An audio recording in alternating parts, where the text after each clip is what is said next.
Olá, bom dia. Então, vamos iniciar a aula de metodologia da pesquisa do dia 17 de junho.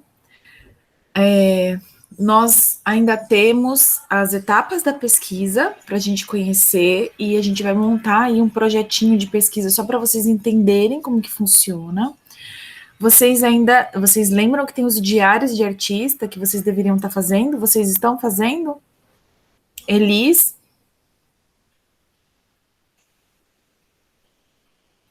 Sim, professora, de vez em quando eu faço, que às vezes eu me esqueço.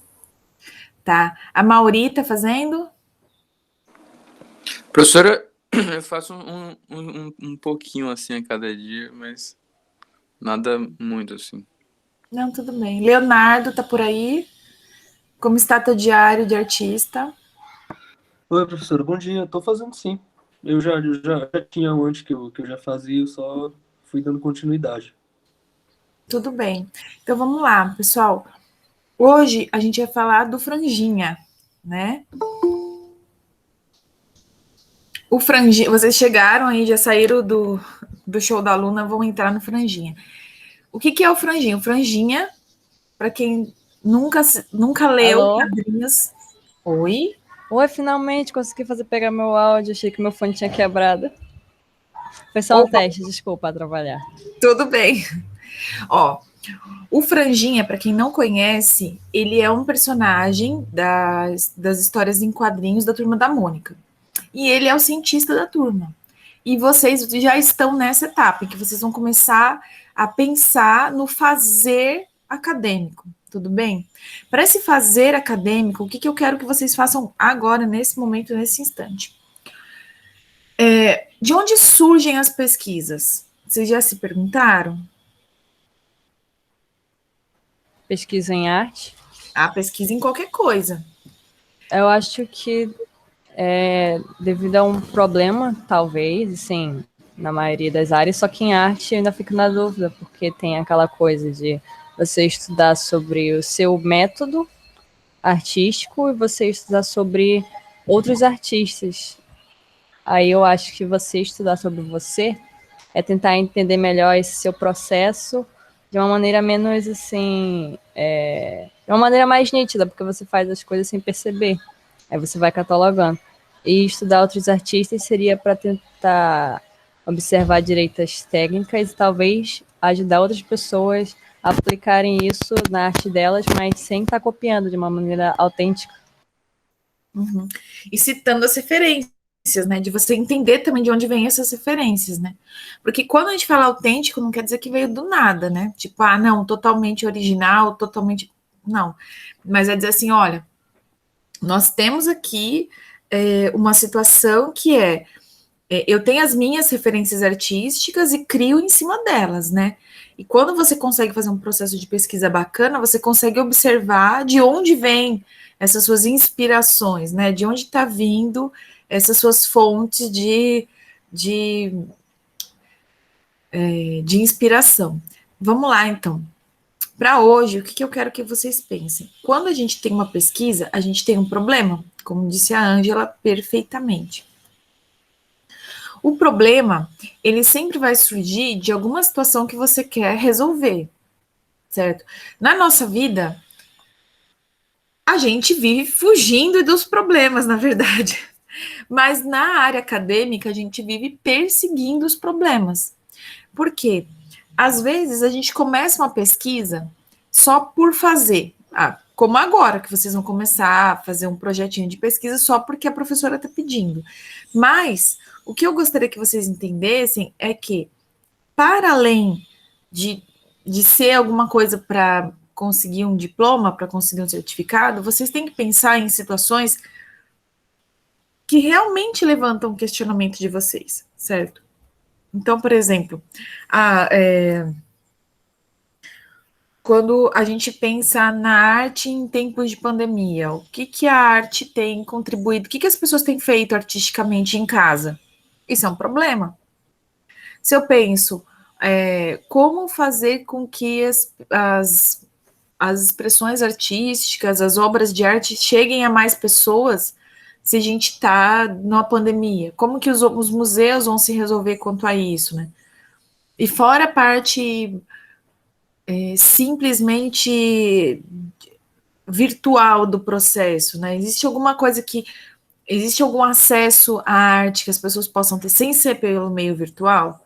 Então, assim, excluindo isso aqui, o que mais eu tenho? Né? Então, assim, sempre vai ser uma pesquisa melhor à medida em que nós temos perguntas mais autênticas. E aí, para isso, eu vou pedir uma coisa para vocês agora nesse momento. Eu vou dar 15 minutos, tá bom? 15 minutos para vocês pensarem em pelo menos 3 perguntas autênticas, certo? Relacionadas à arte. E aí pode ser ao ensino de arte, à teoria de arte, à história da arte, aos seus processos artísticos, mas o que eu quero é que vocês pensem nas 3 perguntas e coloquem aqui no chat, tá bom? Valendo 3, 2 perguntas? Professora, a senhora pode explicar de novo, porque meu pai me chamou e eu tive que ir ali. Tá, ó. Eu quero que vocês criem 3 perguntas relacionadas à arte. 3 perguntas que poderiam ser respondidas por uma pesquisa e que vocês achem realmente interessante, tudo bem? Vocês vão ter 15 minutos para colocar no chat. Ok. 3, 2, 1. Valendo. Tô aqui, tá? A hora que vocês colocarem no chat, se colocarem antes, aí a gente volta antes, tá bom? 15 minutinhos é o teto. Vamos lá? 3, 2, 1. Tá valendo nota, viu, gente? Vocês estão muito. Eu tô achando que vocês estão dormindo aí, vamos? Bora acordar, gente, bora. Acordei. Cadê?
Não tô vendo agora.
Professora, com licença, tem algumas pessoas que não conseguiram entrar na aula aqui no grupo. Ué, mas para mim não apareceu. Pede para saírem e pedirem para entrar de novo que eu boto para dentro. Tá bom. Obrigada por avisar.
Só mais uma coisa, professora. Como que, como que faria esse diário do artista? Porque na primeira aula eu não pude participar, então eu não peguei essa explicação. Então, Maju, essa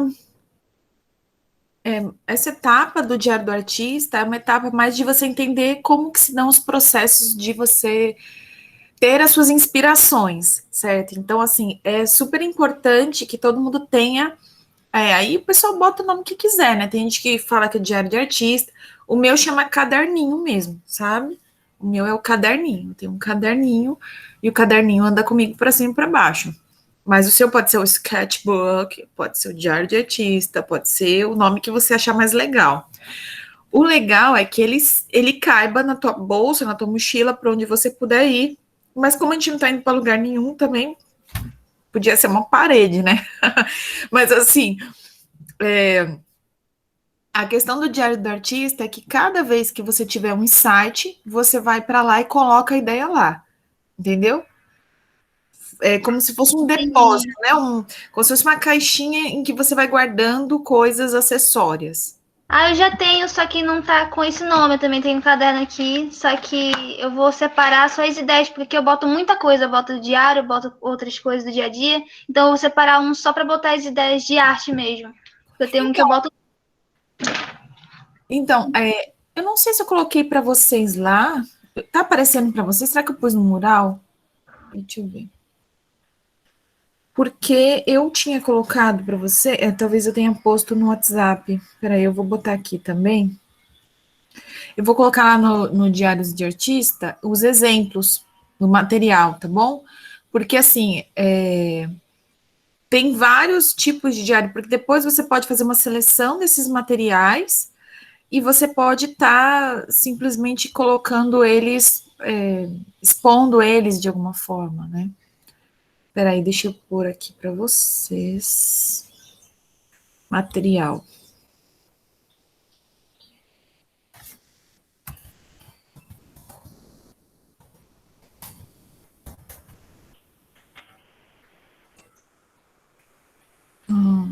Adicionar. Arquivo. Deixa eu buscar aqui no. Estranho não ter colocado isso ainda.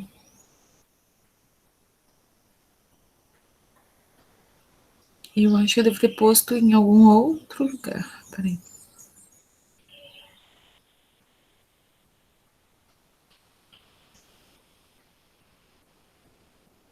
Eu pus um que é o pós-doutorado de uma professora. Nossa.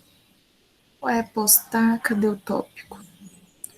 Diário de artista. Vou pôr lá para vocês. Postar agora. Já tá lá. Que aí é um bom exemplo para vocês. Tudo bem?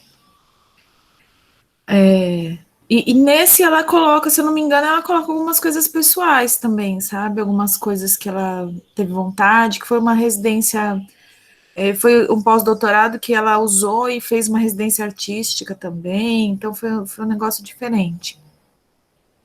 Bom, para quem está chegando agora, nós estamos na etapa de pensar nos problemas da pesquisa, que são as perguntas a serem respondidas. Para isso, eu pedi que vocês colocassem aqui no chat pelo menos 3 perguntas a serem respondidas, 3 perguntas que, com uma possível pesquisa, você poderia responder. Pode ser na área de ensino de arte, de história da arte, de teorias, de processos. E vocês têm aí ainda 5 minutos, beleza?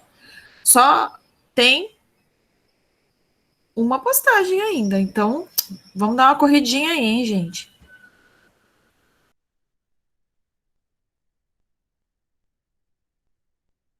Ah, já pode postar. Eu pensei que era pra postar só no último coisa.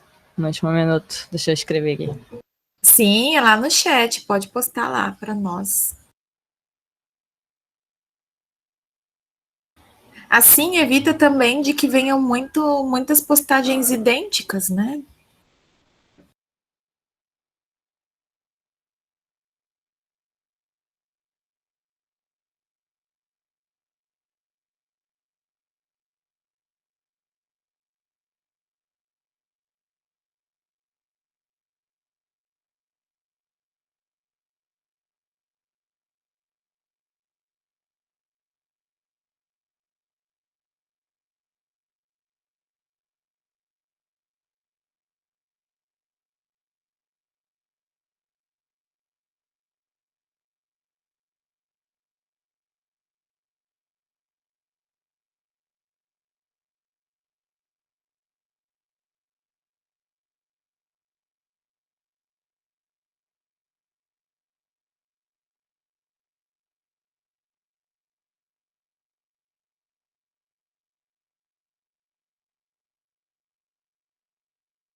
Três minutos.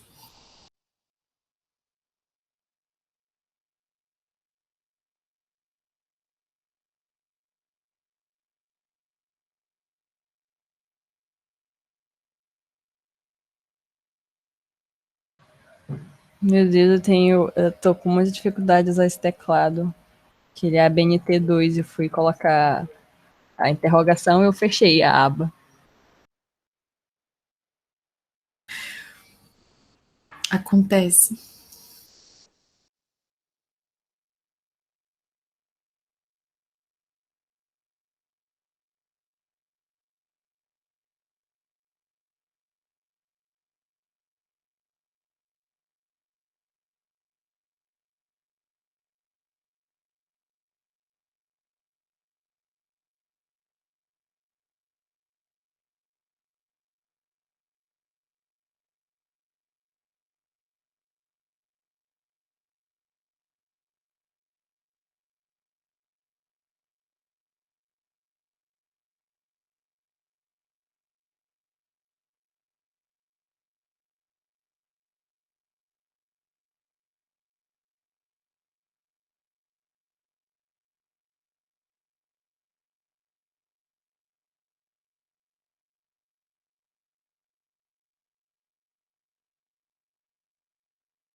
Pessoal, vou pedir para vocês colocarem, mesmo se vocês não tenham conseguido as 3, coloca, sei lá, 2, uma, mas só para a gente poder prosseguir a aula. Vamos lá, mais 2 minutinhos para vocês postarem? Sim, por favor.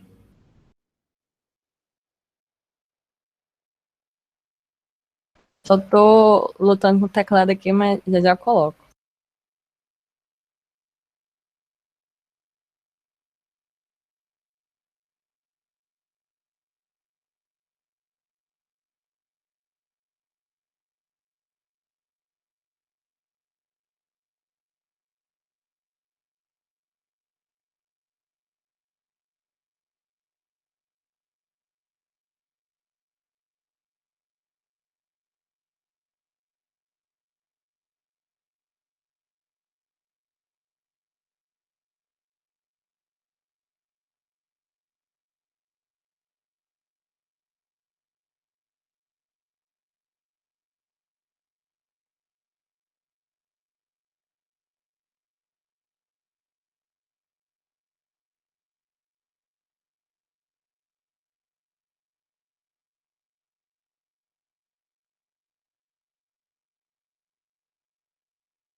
Bom dia, gente. Vocês sabem se as minhas perguntas gravaram aí, porque eu mandei as perguntas, aí caiu minha conexão.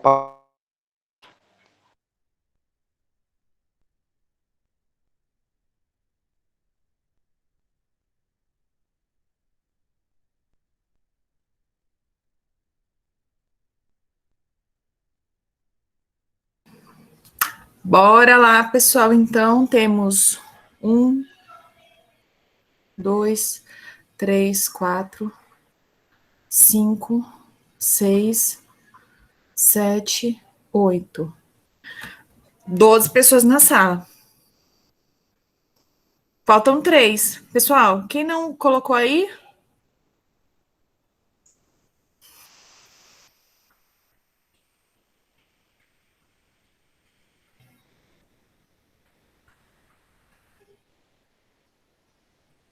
Alguém está com dificuldade?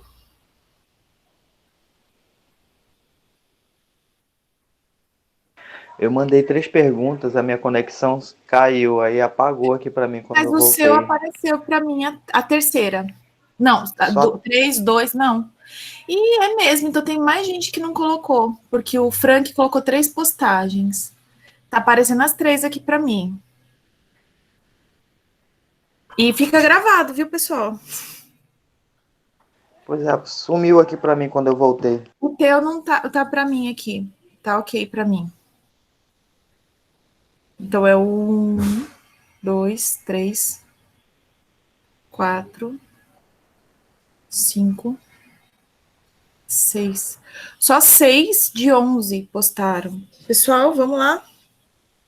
7 agora com a Vitória.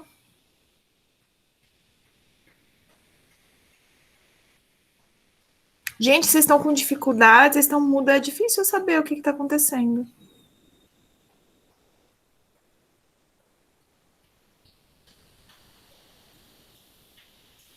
Vocês querem mais tempo, é isso? Vocês não vão fazer? Como é que tá?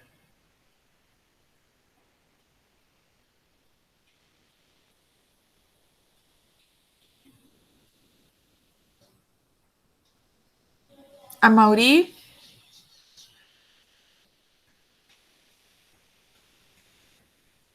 Professora, eu tô terminando uma aqui, rapidinho. Leonardo?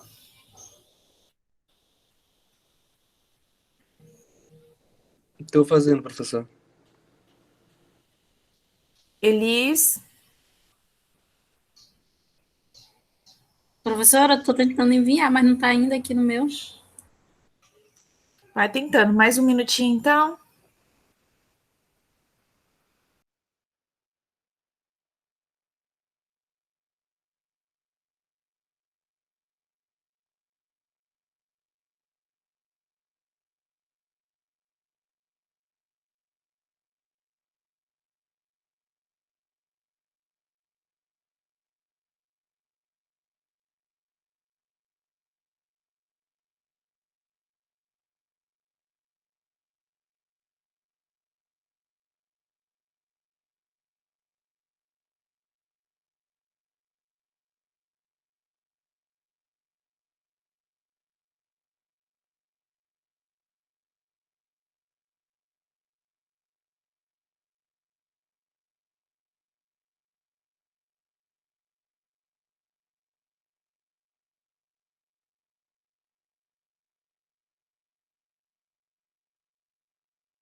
Meus amores, queria não apressar vocês, mas como a gente tem outras atividades, eu vou continuar, mas quem não terminou ainda e está digitando, pode ir digitando e colocando aqui no chat, que até eu terminar de passar todos, dá tempo de vocês postarem, tudo bem? Ai, Beleza, tá. Tudo bem. isso, obrigada. Ok. Acho que vocês desacostumaram a conversar comigo por aqui. Eu sou tagarela, mas eu gosto de que falem comigo também. Bom, vamos lá. A gente vai começar pelas perguntas e a gente vai começar para testar as viabilidades dessas perguntas que vocês criam, tá bom? Então, por exemplo, quando eu pergunto assim, eu vou colocar uma pergunta que vocês não fizeram, tá? Se a gente perguntar assim, ó, quais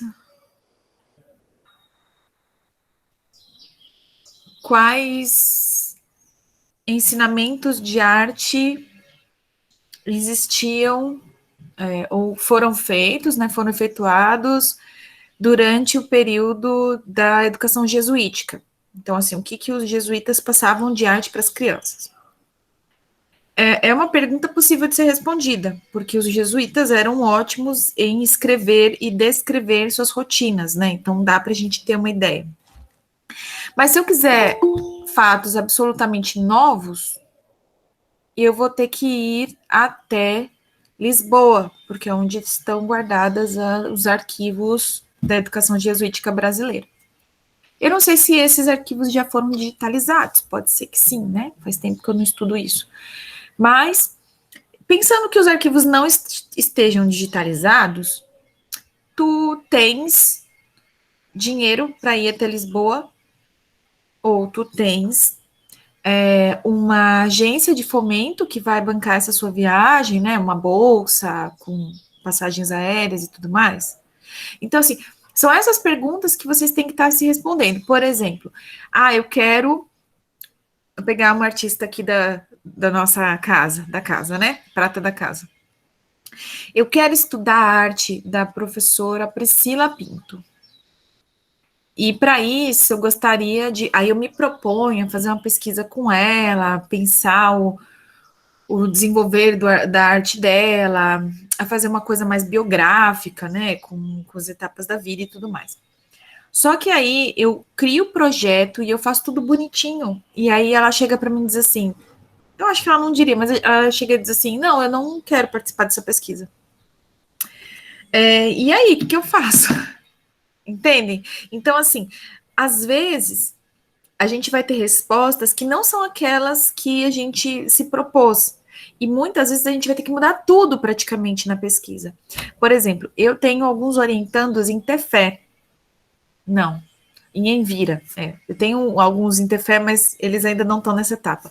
Mas os de Envira, muitos deles se propuseram agora, no trabalho de conclusão de curso, a estudar a rotina da sala de aula. E pensando na questão da arte, né? O quanto que a arte estava ali inserida e tudo mais. Só que por causa da pandemia, simplesmente não aconteceu. E muitos, porque assim, aí tem o time do pesquisador também. Muitos, eu falava assim, vamos ver então, você vai escrever o que está sendo feito e acabou. Não, professora, eu não quero falar o de agora, eu quero falar o do presencial. Mas, gente, o presencial não tem. E aí, você não vai fazer?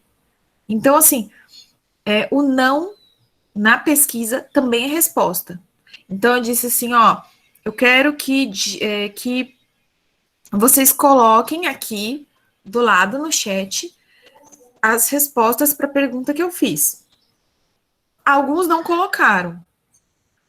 Quando eu for fechar, eu não fecho 100% só nesses que responderam. Os 100% são os 12 alunos que estão na sala agora. Entenderam? Desses 12, não estou contando agora, mas 7 responderam. Então, 7 de 12 responderam. Os que não responderam, os 5 que não responderam, eles contam como não responderam. Entendeu? Você não pode, na pesquisa científica, você não pode anular as pessoas que não responderam, tá? É que nem quando a gente faz uma eleição. Na eleição, os votos nulos e brancos, eles são contabilizados também. Ó, tantos nulos, tantos brancos, entenderam? Você não pode simplesmente, não, vou contar só os que estão aqui. Não, você tem que contar 100%, você tem que explicar quantos não responderam. É igual aquelas pesquisas de candidato quando fazem, né? Sobre a Isso. popularidade do candidato. Aí tantos responderam, tantos não responderam, tantos não souberam responder. Agora, deixa eu te perguntar, Frank, foi ótima esse seu exemplo, olha, foi na mosca. Deixa eu perguntar uma coisa para vocês. Vocês sabem por que numa pesquisa eleitoral é tão importante contabilizar os que não souberam responder? Eles que fazem a diferença no final. Sim. Porque assim, se eu chego, e eu acho que daqui a pouco as pesquisas vão estar tão rápidas que, por exemplo, quando você perguntar, o tempo que a pessoa levou para responder já vai também contabilizar. Porque pensa um pouco, eu chego para o Frank e pergunto assim, Frank, tu é garantido ou caprichoso?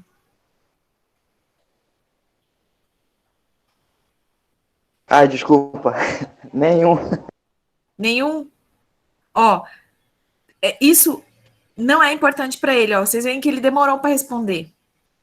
Agora, assim, quando você pergunta para uma pessoa, você vota em candidato X ou Y? Você responde imediatamente X? Não, X, com certeza X, não sei o quê. O que tá querendo dizer? Que ele tem certeza, você não vai conseguir convencer ele a mudar de candidato. Esses votos nulos, brancos, quando a pessoa diz que não vai votar em ninguém, ou quando a pessoa diz que não sabe, esses votos são os que os candidatos correm atrás no final. Né? Porque é muito mais fácil você convencer alguém que não tem nenhum candidato do que convencer alguém que já é de tal candidato. Não, eu vou votar no fulano, eu tô aqui levantando bandeira. É muito mais difícil você convencer essa pessoa do que você convencer uma pessoa que está indecisa. E aí todo o trabalho de marketing deles vai ser voltado para essa área. Mas vamos voltar para a pesquisa, mas guardem isso na cabeça de vocês, então, tá? O não também é resposta e o não respondeu também é resposta, tá? E é uma resposta importantíssima, certo? Quando uma pessoa chega para você e responde a tua pesquisa e diz assim, não sei é resposta, tá? Beleza, tá aí? Beleza. Beleza. Então vamos lá, ó. Vamos começar. E a primeira pessoa que respondeu aqui, muito obrigada. Cadê? Maju. Porque a arte autoral não vende tanto quanto a arte como um serviço? Bom, vamos lá. Coisas que vocês têm que tomar bastante cuidado. Porque você está colocando a hipótese dentro da pergunta. Beleza? Ó, vamos lá. Quando você diz assim, por que a arte autoral não vende tanto quanto a arte como um serviço, você já está colocando a tua hipótese de que a arte autoral não vende tanto quanto a arte como um serviço. Mas, que é uma pergunta meio perigosa, mas é uma pergunta boa de responder, por exemplo. Eu já começo a imaginar você pesquisando isso, pensando assim, na questão da arte como sendo algo especial, e a arte, e aí você entraria, por exemplo, nas questões da indústria cultural, e estudar Walter Benjamin, estudar Adorno, né? Você teria aí uma gama de autores para fomentar e amparar a tua pesquisa. Seria um negócio bem interessante de você pesquisar. E aí, olha só, você poderia usar alguns exemplos contemporâneos de como essas artes elas vêm sendo feitas, de mercado de arte e tudo mais. Seria um tema muitíssimo interessante. O segundo tema da Maju é porque existe a falta de interesse na arte pela maioria das pessoas. Aí a gente vem em questões mais conceituais, e aí essas questões conceituais é que vão para os autores. Às vezes, gente, só fazendo um parênteses aqui, às vezes as pessoas querem ter um capítulo só de teoria. Eu sou totalmente contra capítulos teóricos, tá? Eu acho assim, A Maju tá falando de arte autoral, ela tem que falar arte autoral no sumário. Do sumário, as referências tem que ter arte autoral. Tem que estar falando sobre isso. Por quê? Porque senão eu só coloco ali quais são os conceitos que eu estou usando e de que autores estão. É um baita de um capítulo só falando sobre isso.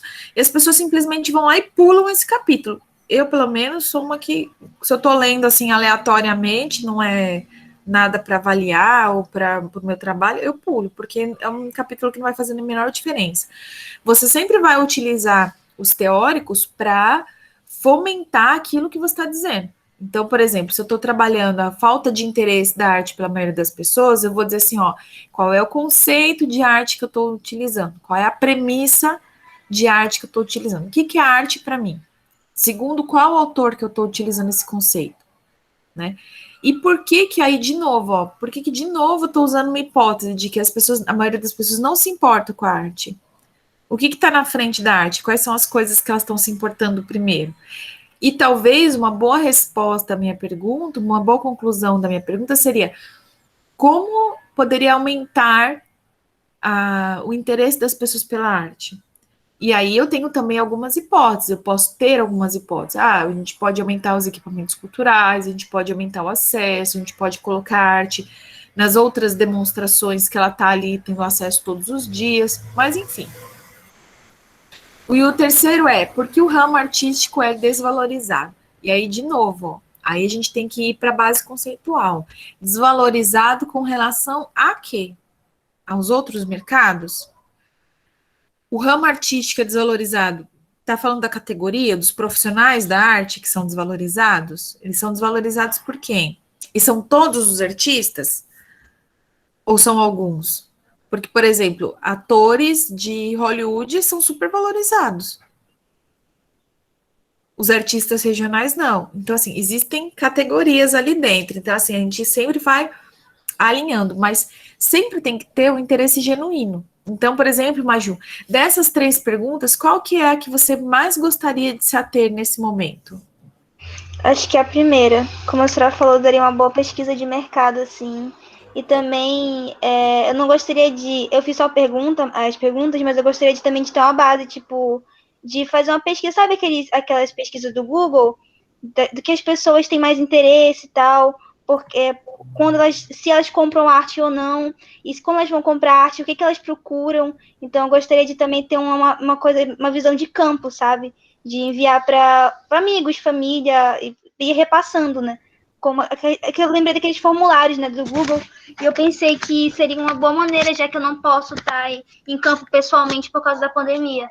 Então, acho que a primeira pergunta foi a que eu mais me apeguei, por ser também uma experiência própria, entendeu? Eu queria pensar se essa experiência própria minha se aplica a outros artistas também, se acontece também com eles, por que isso acontece, enfim, entre outras perguntas.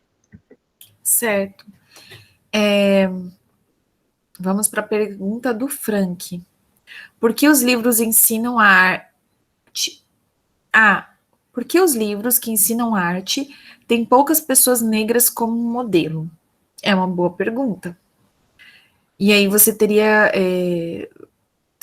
algumas respostas e talvez alguns desdobramentos dessa pergunta. Um dos desdobramentos seria: quais são as posições que essas pessoas negras são retratadas, né?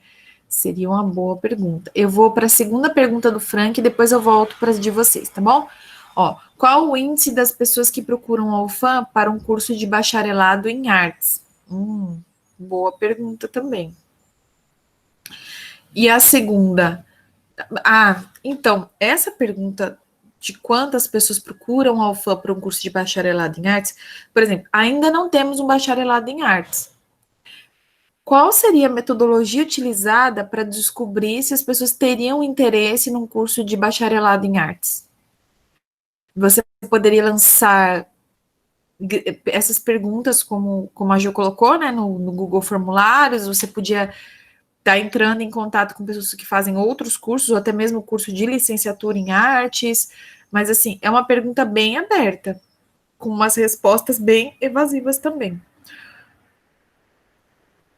3. Como o curso de artes visuais da UFAM atende aos artistas que buscam formação para o mercado de arte? Esse daí você teria mais uma análise documental e com os professores e os alunos do curso, né? Mas seria uma boa pergunta. Uma boa pergunta mesmo. Dessas perguntas, Frank, qual que você acha mais viável de você pesquisar? Bom, o que eu acho que é mais viável é a terceira, porque fica mais fácil acessar os professores e os alunos, assim, né? Do que um Curso de arte público não... expandido, né? Exatamente. O curso de arte não é tão grande, né? Mesmo os diferentes horários, dá para ter o alcance, principalmente porque tem essas redes sociais, né? Tem esses grupos de WhatsApp, essas coisas. Aí eu acho que o alcance é mais prático. Eu gostei bastante dessa pergunta também. Não que eu devesse contar para vocês, né? Mas já que você já tinha falado. Desculpa aí. Deixa eu voltar lá para a pergunta do Lucas. Cadê o Lucas? Tá aí, Lucas? Estou, professor. Tá, vamos lá. Ó. O que pode prejudicar os alunos das escolas públicas na pandemia com a falta de aulas presenciais de artes? Uma boa pergunta. Mas essa pergunta, talvez a gente tivesse que adequar ela. Vamos pensar um pouco. Porque, assim, é difícil saber o peso do que não aconteceu, entendeu? Então, por exemplo,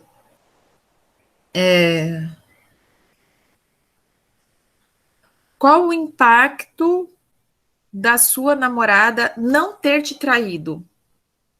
É um negócio assim, tipo, é a ausência de alguma coisa. Então, assim, é mais complicado na área de ciências humanas, lógico. Na biológica seria uma pergunta perfeita. Mas, assim, quando a gente pergunta assim, ó, quais os prejuízos, né, da falta de aulas de artes presenciais para os alunos, a gente vai ter que trocar talvez a gente vai ter que modificar um pouco a pergunta. Porque a gente vai ter que pensar o seguinte, ó, o que o aluno, porque assim, ó, o que o aluno tem? Porque às vezes o que não aconteceu é um negócio complicado de eu descobrir. Eu consigo descobrir qual a diferença desse meu aluno para o aluno de outra série, por exemplo, que já passou por mim. Eu vou dar um exemplo para vocês. Eu fui dar uma palestra no primeiro dia de aula presencial da rede estadual. E, eu fiquei chocada. Eu fiquei chocada. Eu fiquei chocada. Eu tenho 20 anos de carreira e eu fiquei chocada. Eu fiquei chocada. Não tenho outra palavra. Os alunos extremamente quietos, passivos. Eu via um pouco isso aqui na sala com vocês também, sabe? Assim, a falta de participação, uma participação meio evasiva, meio que forçada, né? Ai, vamos lá, gente, por favor, vamos lá, vamos falar. Mas eu achava que isso era porque estamos no espaço virtual, né, meu? Às vezes você tá aí com o telefone, com o fone, mas tá arrumando casa, tá cuidando de menino, tá trabalhando. Então, assim, eu não sei o que tá acontecendo com você aí do outro lado.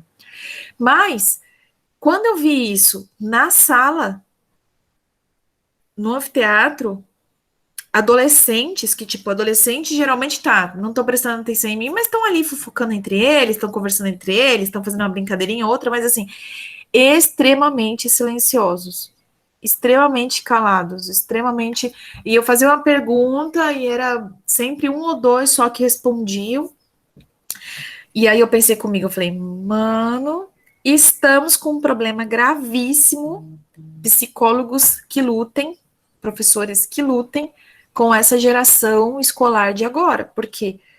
Porque eles ficaram mais de um ano confinados, né? E confinamento não é um modelo adequado de criar nem bicho, né? Imagina seres humanos.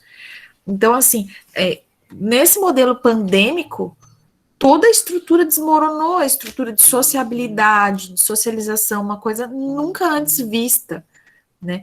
Quando a gente pega crianças que os pais trancam em casa, que não deixam sair, essas crianças são altamente, têm vários problemas psicológicos, só que a gente está com quase que a totalidade das crianças com esses mesmos problemas.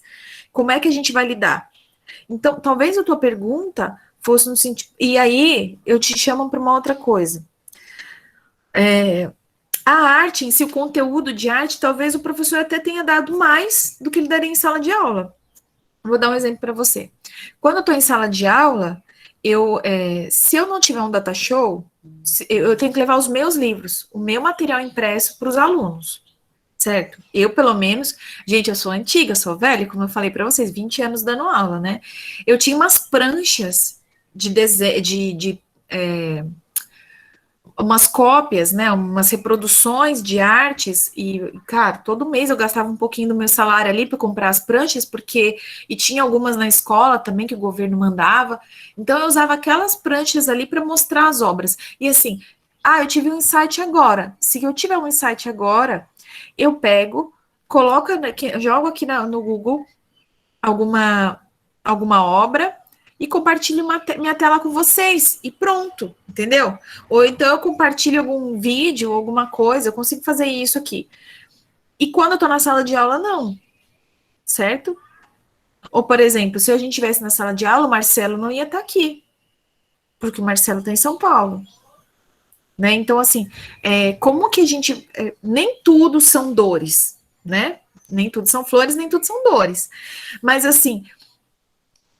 eu acho que você podia repensar essa pergunta no sentido de quais foram os conteúdos que foram impossibilitados de serem passados por causa da pandemia, e no e aí um segundo desdobramento dessa pergunta, né? No que a arte poderia resgatar esses conteúdos ou essas coisas que os alunos não tiveram durante o período de isolamento. Então, assim, tem várias perguntas muito legais também que se desdobram. Professora, desculpa, eu posso fazer uma comparação também referente à aula presencial, aula à distância do ensino à arte também, pode ser? Envolvendo isso? Sim, porque assim, e alguns aspectos que aqui pra gente pesam bastante, que talvez no resto do país não pese tanto, mas assim, a internet. Ontem o professor Sérgio Freire, não sei se vocês conhecem, é um grande professor que nós temos aqui na UFAM, ele dá aula em vários cursos, disputadíssimas aulas dele. Ele estava falando que ontem foi o terceiro dia que ele não conseguiu dar aula, porque a internet estava caindo. Eu não sei se vocês repararam, não sei se foi só aqui em casa, mas não foi só na minha casa, porque a dele também, ele estava reclamando que foi o terceiro dia que ele não conseguiu dar aula, mas assim, a internet oscila muito aqui no norte, né? A nossa internet, ela cai. Os meus alunos, por exemplo, em Vira, eu não consigo ter uma orientação virtual como eu estou tendo com vocês aqui. Eu mando um áudio no WhatsApp, eles mandam outro, eu mando o arquivo demora um tempão para chegar lá, para carregar, né? A internet é muito lenta, muito precária. Então, assim, é tudo muito devagar, as respostas, as questões, então, assim, é bem complicado. Então, nós temos outros complicadores que não só a questão de conteúdo ou de relação social, mas também que no aspecto virtual nós sofremos porque muitas regiões nossas aqui no Amazonas não têm internet boa, né? Bom, Lucas, a sua segunda pergunta é: o mercado artístico hoje em dia é menos valorizado? E por quê? Menos valorizado com relação a qual mercado? De qual época? Porque vocês sempre vão ter que trabalhar com isso, ó. Quando, onde, né? De qual mercado artístico que você está falando? É o mercado artístico aqui do Amazonas? É do Brasil? É em termos internacionais? Né? Você vai ter que destacar isso. E com relação a qual período?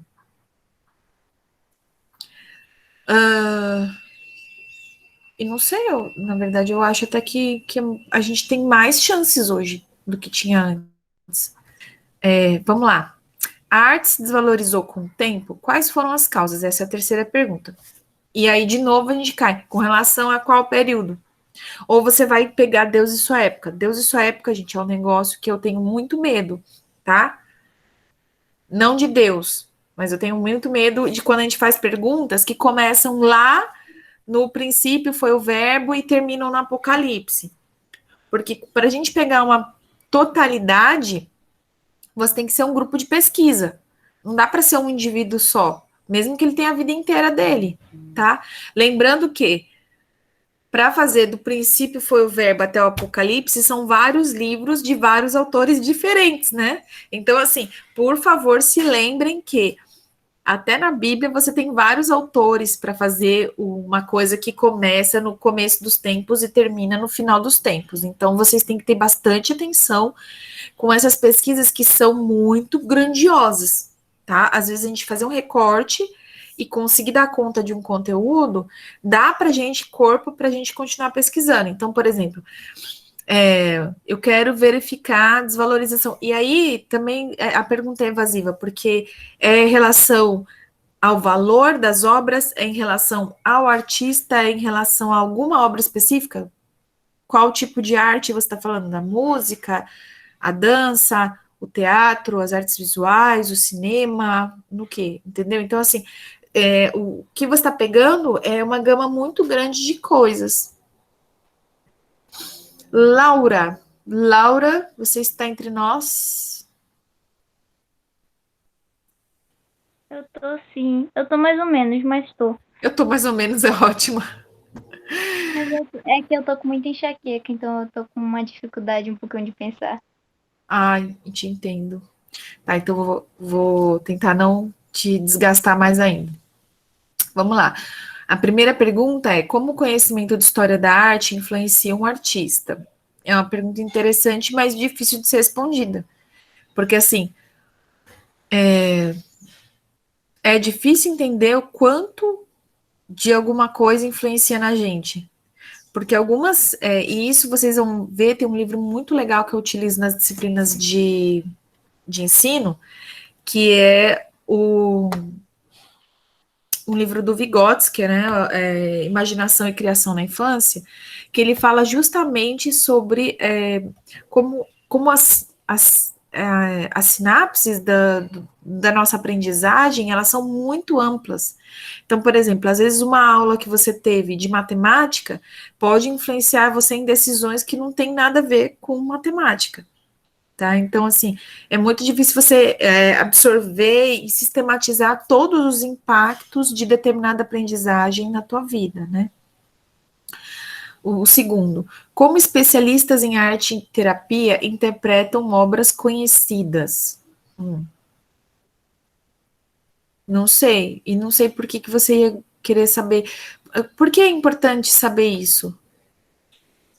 Eu acho interessante entender um pouco assim do que o artista estava pensando, do que ele estava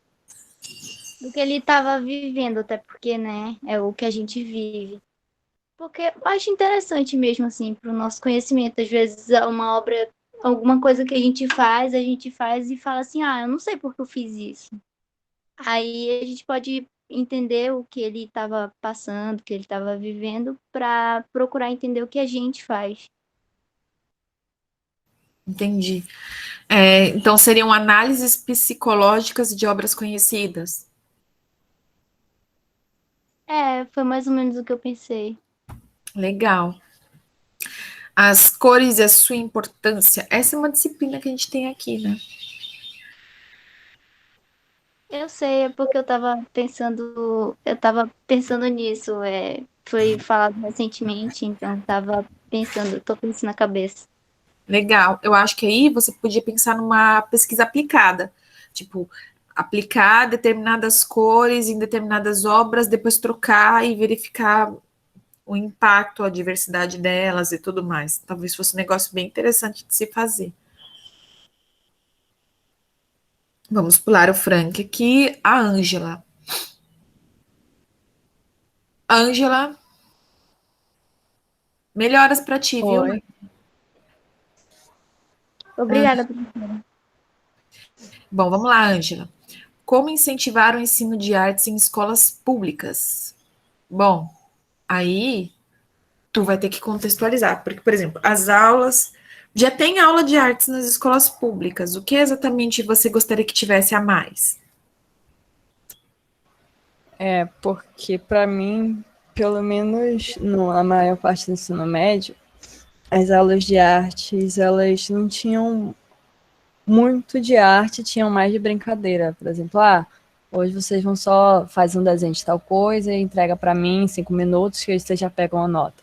Aí a gente cria essa ideia de que a arte é só algo lúdico, é só algo para brincar, é só algo assim de distração, mas não é, você tem que ver o outro lado, o lado da técnica, do estudo. Então, eu acho que deixa os alunos muito ao léu, sabe? Aí a gente acaba esquecendo de criar um conceito mais concreto na cabeça das pessoas, e aí vai crescendo aquela ideia de que, não, como é arte brincadeira, por que eu tenho que valorizar um profissional dessa área? Por que eu preciso pensar nele como alguém que está prestando um serviço, não como alguém que só está fazendo algo por brincadeira? Eu acho que seria isso. Uhum. Tá, olha, Ângela, essa pergunta sua me lembrou um outro debate que eu estava tendo com a turma do mestrado, que era a respeito de... Fizeram uma pergunta bem interessante, e aí eu gostaria que vocês também pensassem na resposta. Incomoda vocês, coloquem aqui no chat para mim, incomoda vocês o fato das pessoas acharem que as artes não são uma disciplina séria?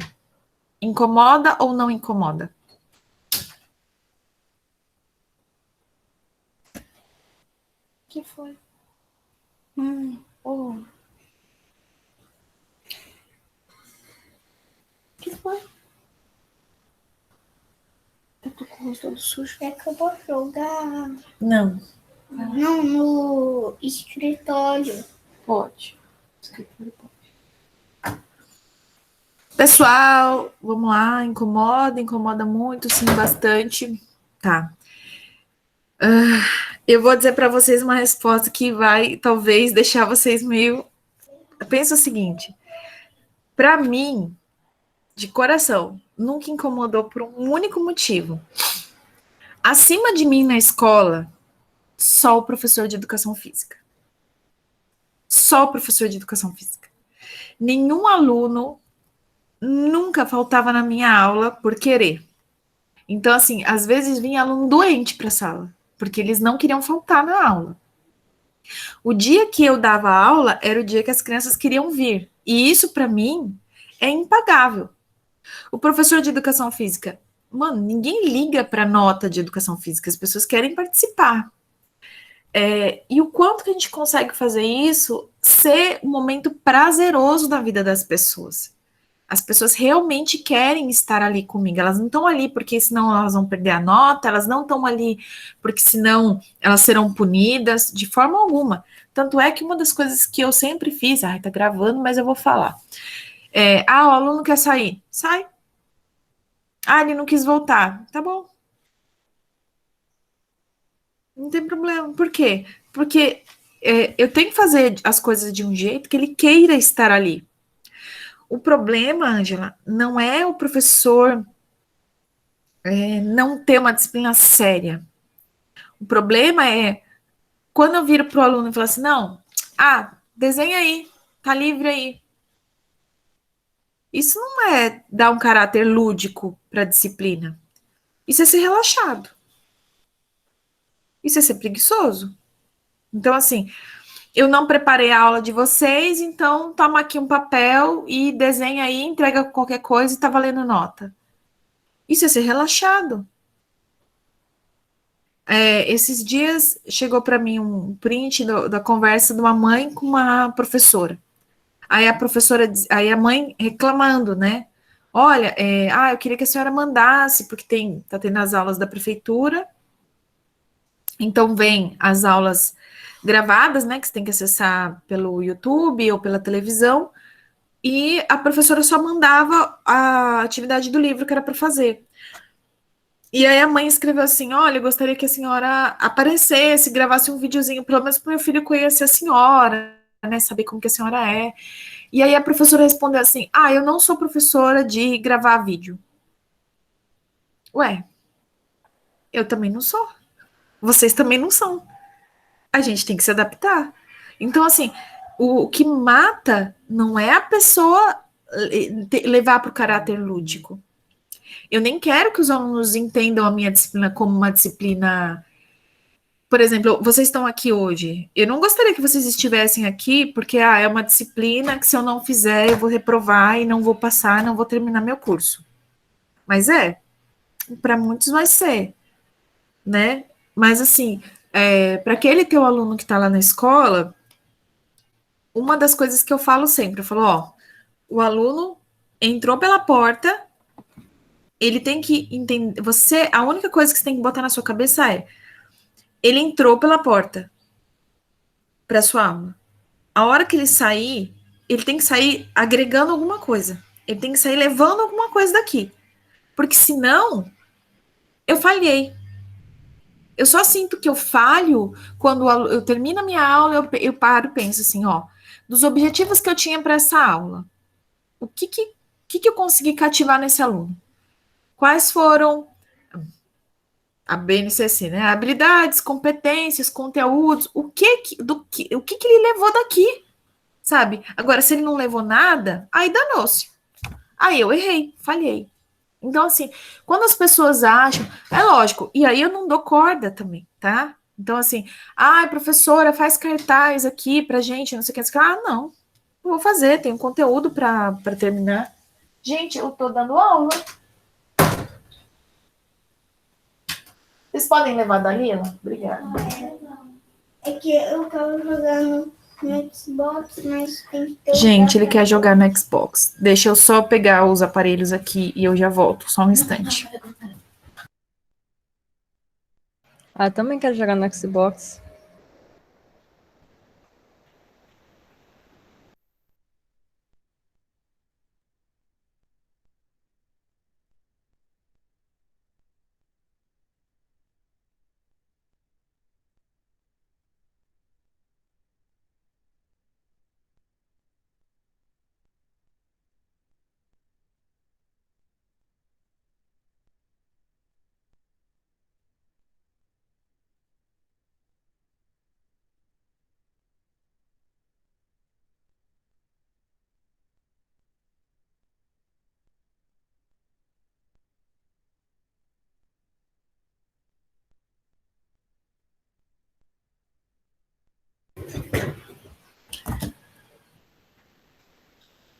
Vida real, né, gente? Vida real. Ai, meu Deus. Então, vamos lá. As aulas, o problema das aulas não é que elas sejam divertidas. Primeira coisa que o que os outros professores acham não me interessa.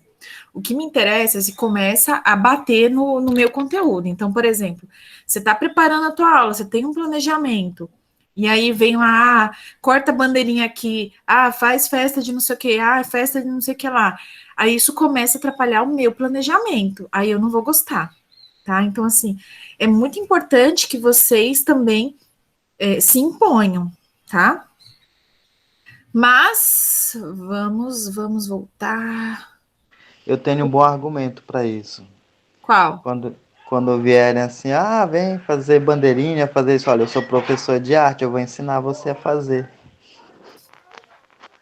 Ótima ideia. Peraí, vamos sentar aqui, eu ensino vocês fazem aí, usem a aula de vocês, né? Ótimo. Bom, a segunda pergunta é: qual a importância da arte no contexto atual de pandemia? Muito legal. E aí, de novo, tu vai ter que ter um recorte, né? Não dá assim para avaliar o impacto na escala mundial. Então, vai ter que pensar assim, para crianças, para adultos, para idosos, para pessoas com comorbidades, para pessoas que estão na linha de frente nos hospitais. Então, assim, você vai ter que destacar qual é a parcela da população que você vai analisar, tá bom? Não pode ser o mundo todo, pessoas todas, de todas as idades, de todas as etnias, aí não dá.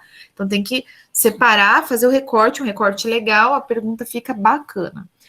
Qual o problema da desvalorização dos artistas no mercado de animação e games?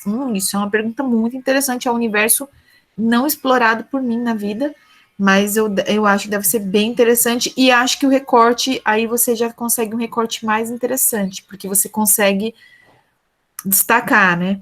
Eu vi um trabalho de uma garota sobre a desvalorização das artistas. Então, por exemplo, de como que já é um mercado muito pequeno, né? E dentro desse mercado, as artistas também enfrentavam certos entraves e tudo mais. Eu acho uma pesquisa grandiosa a ser feita. Marcelo, acho que o Marcelo caiu, gente. Marcelo. Não, eu estava tomando café. Ah, tá. Arte como terapia. Como a arte pode ajudar crianças e adolescentes infratores? E aí, esses infratores são infratores que estão de liberdade assistida, que estão nos sistemas prisionais, que estão. Aonde? Seria um sistema prisional, só que eu não sabia o nome. Aí eu fiquei uns 5 minutos pesquisando qual era o nome certo e aí eu botei logo infratores para não perder o time. Aí nisso eu destaco para vocês que a coisa do recorte de novo, tá? Então, assim, é sempre pensando, tá, infratores, mas infratores, os meus filhos, eles são infratores, em certa medida aqui, mas, assim, não estão de liberdade assistida. A minha também, professora. Então, assim, é importante que a gente destaque qual é a situação exata daquele infrator. Tem infratores que estão em situação de rua, por exemplo. Então, assim, é só a gente fazer um recorte mais alinhado ali. A arte de Banksy.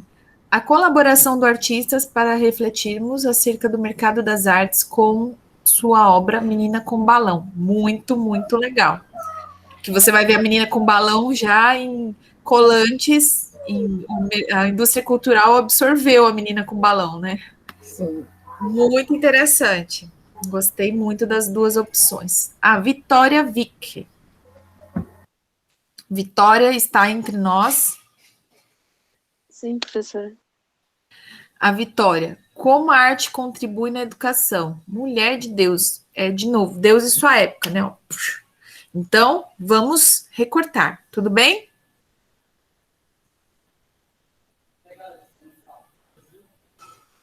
Vitória? Tá aí? Estou, professora. Tá, ó. Então, ó, quando a gente fala assim, como a arte contribui na educação, você diz assim, a arte como metodologia, então, por exemplo, eu vou estudar geografia, e aí eu posso usar a arte como um viés metodológico para ensinar geografia, é isso que você quer dizer?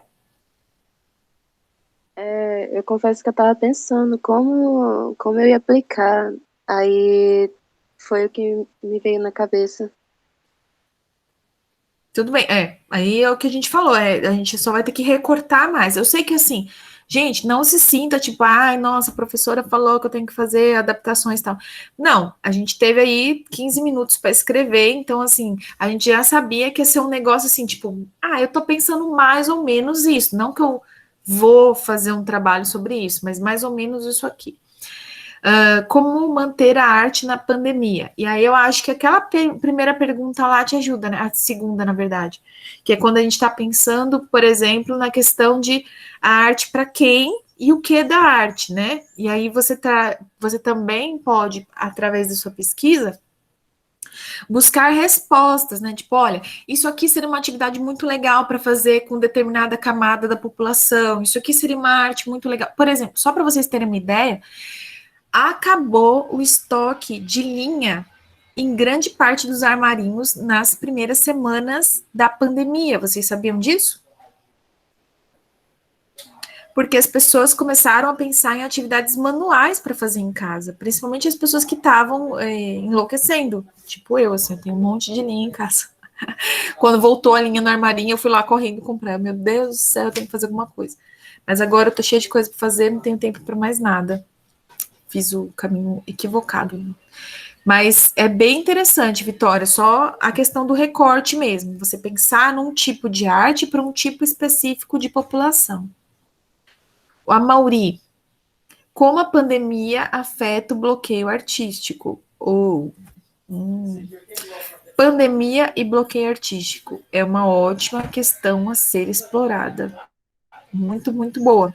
E aí a gente vai buscar respostas, ó, para vocês verem que a gente vai buscar respostas sempre nos professores de arte, nos teóricos de arte. Por exemplo, o Amaury, ele vai buscar respostas, por exemplo, lá no campo da psicologia, lá no campo da sociologia, entendeu? Lá no campo da política. Então, assim, ele vai ter uma gama de coisas para estudar que não vão ser só arte, né? Elis Regina, eu adorei seu nome. Por que a arte é tão julgada pelas pessoas? E aí, de novo, vocês estão colocando a hipótese dentro da pergunta. E a segunda pergunta dela também, ó, por que o artista não é valorizado? Que eu acho que você responde meio que a primeira, né? Porque assim, eu tava com essa dúvida. Julgado em que sentido, né? Valorizado em que sentido?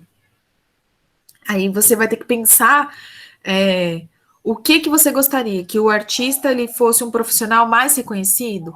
O artista de qual área? Como eu falei, os artistas de Hollywood são super reconhecidos, tanto financeiramente quanto socialmente, né? Então, assim, quais artistas você gostaria de ver mais reconhecidos? Jamile, como trabalhar o processo artístico dos alunos em época de EAD? Essa é uma coisa que eu tenho estudado bastante. E é muito legal de você estudar. Muito legal mesmo. E é isso, nós temos algumas perguntas. Aí eu gostaria que vocês pensassem aqui comigo, dessas perguntas que vocês utilizaram, vocês acham que dá para utilizar já estas para a gente fazer um simulado de projeto aí, para vocês terem a parte prática de como que elabora um projeto? Sim, não, talvez, por quê? Simulado, tipo, fazer um trabalho, é isso? Isso. A gente vai fazer o simulado de projeto de pesquisa, porque eu quero que vocês terminem a disciplina entendendo como que se faz um projeto de pesquisa. Tudo bem? Tudo bem, eu achei ótimas perguntas. Tá. Aí, para a próxima aula, eu vou querer que vocês tragam algumas coisas. Opa, eu dei enter e foi direto, mas eu pus aqui no chat, tá? Ó, a primeira pergunta é sobre o que você gostaria de pesquisar? Sobre o que você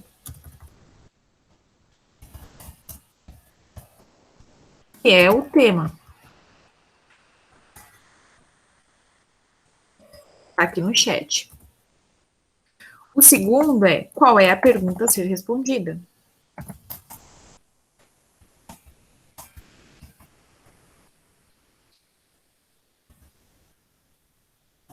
É o problema.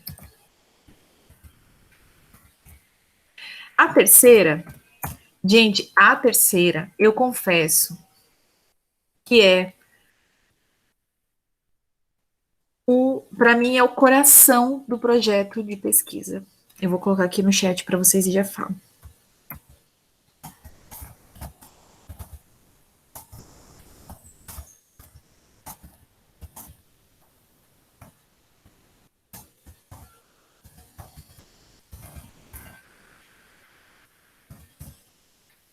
É a justificativa.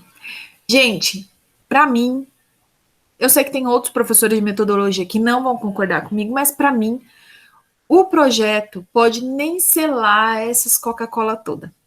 Mas, se você tiver uma boa justificativa, você consegue. Então, você consegue o quê? Você consegue o orientador que todo mundo quer, você consegue o seu projeto de pesquisa sendo financiado, você consegue várias coisas. Então, assim, não adianta você ter uma pesquisa maravilhosa e ter uma justificativa meia boca, entendeu? Então, assim, eu tenho que convencer vocês que a minha disciplina é boa. Não basta só eu vir aqui dar uma boa aula. Eu tenho que fazer com que vocês compreendam por que é importante estar aqui acordado 9 horas da manhã numa quinta-feira, certo? Porque se eu não conseguir convencê-los disso, sempre vai ser meia boca. O mais importante, então, de quando você pensa numa pesquisa é por que é importante que se estude sobre esse assunto. E você não tenha preguiça de escrever. Viaja na maionese. O mais importante é, gente, escreve. Ah, professor, mas acho que é besteira. Não, escreve. Depois você corrige. Depois você vai tirando, você vai selecionando, que é uma coisa que eu falo também. Metodologia da pesquisa, pelo amor de Deus, todos os professores deviam falar isso que eu vou falar agora para vocês. Prestem bem atenção.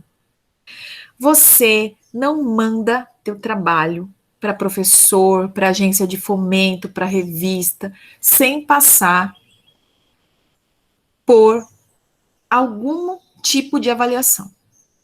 Então, seja, sei lá, mas a minha mãe é costureira, ela nem trabalha com pesquisa, ela nem vai entender nada do que eu tô falando. Não, manda ela ler. Porque se ela não conseguir entender, se tiver alguma coisa ali que a frase não termina direito, porque assim, às vezes a gente fica cansado de escrever. Você escreve um artigo de 15 páginas, às vezes você vira à noite escrevendo, aí vai dizer que aquilo que você escreveu, que você terminou de escrever de manhã, tá decente? Você não tem certeza. Então, o correto é o quê? Você mandar para um colega, para alguém. É lógico, se a gente fosse, né, tivesse condições, o correto seria a gente mandar para alguém da língua portuguesa, né, um revisor, uma coisa mais bacana. Mas, em situações normais de temperatura e pressão, a gente vai mandar para um colega mesmo. Então, assim, mesmo que seja alguém da própria turma, tipo, a Marcelo manda o trabalho dele para a Laura manda para a Vitória e corrige, porque para você não mandar o trabalho e às vezes ter uma nota ruim ou ser indeferido o teu pedido de bolsa por causa de uma bobagemzinha, que às vezes você esqueceu de finalizar, ou às vezes você mudou um parágrafo de um lugar para o outro e perdeu um pouco o sentido. Então, assim, é super importante que vocês compartilhem os arquivos. E, gente, pelo amor de Deus, às vezes eu mando um artigo para alguém, que eu também faço isso, tá? Eu mando meu artigo para alguém e a pessoa só escreve assim para mim: ai, amiga, achei lindo, parabéns. Gente, não é isso que eu quero. Entendeu? Não quero confete, eu quero alguém para corrigir, né? Para tirar os erros, para dizer se a vírgula está fora do lugar, para dizer se, poxa, ó, aqui nessa frase não dá para entender como que acaba. Então, assim, quando você manda para alguém, você tem que mandar para alguém que realmente vai avaliar, vai revisar ali, vai meter a caneta, vai mandar cheio de balãozinho. Não é para mandar para alguém que só vai jogar purpurina, né? Porque senão você nem vai perder tempo de mandar para essa pessoa. Você tem que mandar para alguém que vai responder. Tipo, ó, aqui você tem que melhorar. Olha, eu não entendi. Olha, eu não entendi qual é o teu problema. Olha, eu não entendi. Eu acho que, ó, aqui você esqueceu de colocar qual é o autor. Então, assim, é muito importante que vocês enviem os trabalhos de vocês para pessoas que vão realmente revisar o trabalho de vocês. Tudo bem até aí? Vocês são do tipo Tudo que bem. tem dó de mandar para os outros e quando volta tudo rascunhado, vocês ficam chateados? Eu não, professora. Eu sempre Já mando fui pra. assim, não mais. Eu sempre mando para pessoas que eu sei que vão arrebentar, ainda que vão acrescentar também, né? Eu tenho amigas de letras, pessoas que escrevem, então eu sempre mando para essas pessoas que elas vão me dar uma orientação melhor. Muito bem. Tá, ó, então, assim, quando é que nem orientador que manda para vocês só dizendo assim, tá ficando bom. Isso aí. Gente, isso não é orientação. Os meus alunos às vezes ficam chateados. Eu mando tudo rascunhado, tudo revisado.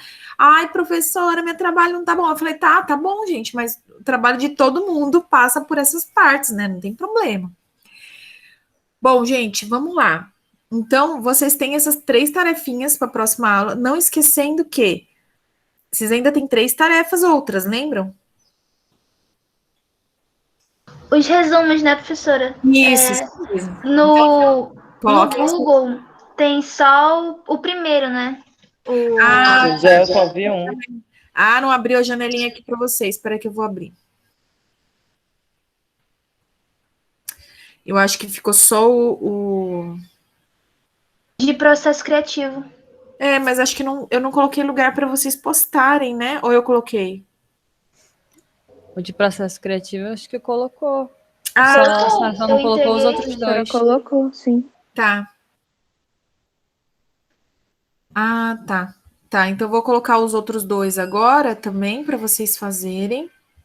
Para vocês já irem colocando. Aí eu vou colocar também o diário de artista, mas o diário, gente, vocês vão me entregar só na última semana de aula, tá? Ou vocês já escreveram bastante coisa? Vocês acham que já tem bastante coisa? Já dá para colocar lá?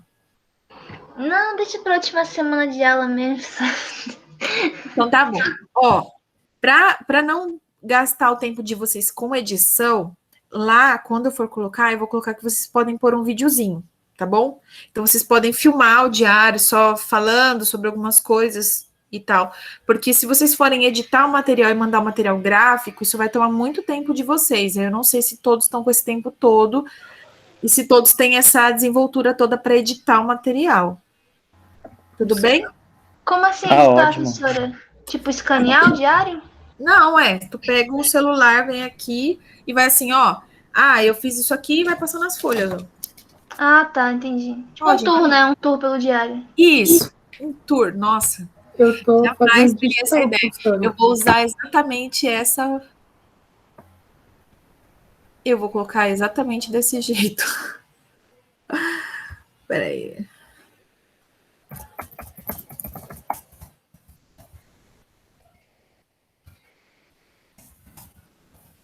Coloquei exatamente isso.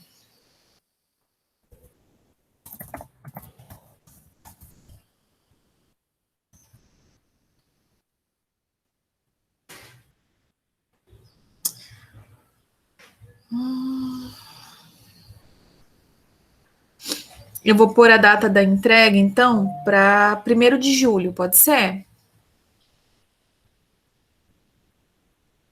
Pode. Quando é que termina? É na primeira semana de julho, segunda semana, né, que a gente vai estender um pouquinho essa disciplina. Bom, já pus aqui o tour pelo Diário de Artista, aí vocês já sabem do que a gente está falando, e vou colocar as outras atividadezinhas. A gente vai ter a atividadezinha do Franjinha também, que são essas 3 perguntas que vocês vão responder. E depois a gente vai ter o cientista maluco, que é quando vocês vão realmente fazer um projetinho, tá bom? Mas fiquem tranquilos, eu não vou exigir que vocês... Porque assim, ó, muita gente pega a disciplina de metodologia da pesquisa para fazer o quê? Vamos aprender as regras da BNT. Gente, a regra da BNT, toda biblioteca, todo site de biblioteca tem lá, toda faculdade tem lá a regra da BNT, tem alguns aplicativos que já colocam o seu trabalho nas regras da BNT, e a regra da BNT, depois que você decora todas elas, elas mudam, porque elas não são imutáveis, elas mudam.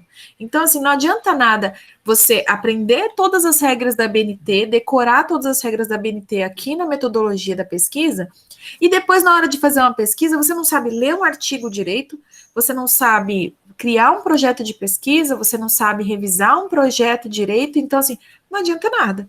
Então, para mim, o mais importante é que vocês entendam o que é uma pesquisa, que vocês consigam ler as pesquisas, que vocês tenham desenvoltura na leitura dessas pesquisas, que é diferente da gente ler um livrinho, um livro de história, e que vocês sejam capazes de escrever um projeto bacana, e que passe, né, que você consiga ter o orientador que você quer, que você consiga ter uma bolsa pela agência de fomento, que você consiga, por exemplo, prestar um mestrado, um doutorado, sem sofrer tanto, tá bom? Então tá, ó, essas 3 perguntinhas, vocês entenderam como que é para fazer? Não, por favor. Tem como explicar Tá, novamente? vamos lá, ó. A primeira pergunta que você tem que trazer para a próxima aula é sobre o que você gostaria de pesquisar. O sobre o que você gostaria de pesquisar é o teu tema. A segunda pergunta que você tem que responder é qual é a pergunta a ser respondida, que é o problema, que é o que a gente trabalhou aqui hoje. A terceira é por que é importante pesquisar esse assunto, que é, como eu disse para vocês, na minha visão de pesquisadora, o aspecto mais importante de um projeto de pesquisa, que é a justificativa. É por que é importante pesquisar esse assunto. Tudo bem? Beleza. Se vocês tiverem dúvidas ao longo da semana, vocês vão colocando as suas dúvidas lá no WhatsApp e eu vou respondendo para vocês lá no grupo. Tudo bem? Tá ótimo. Então tá bom, gente. Esse era o recado que eu tinha para dar hoje. E vocês vão falando comigo aí ao longo da semana e a gente vai conversando, tá bom? Tá tudo bem. Então tá, bom dia para vocês, boa semana. Bom dia. Bom dia, professora. Tchau, professora. Obrigada pela aula. Bom final de semana.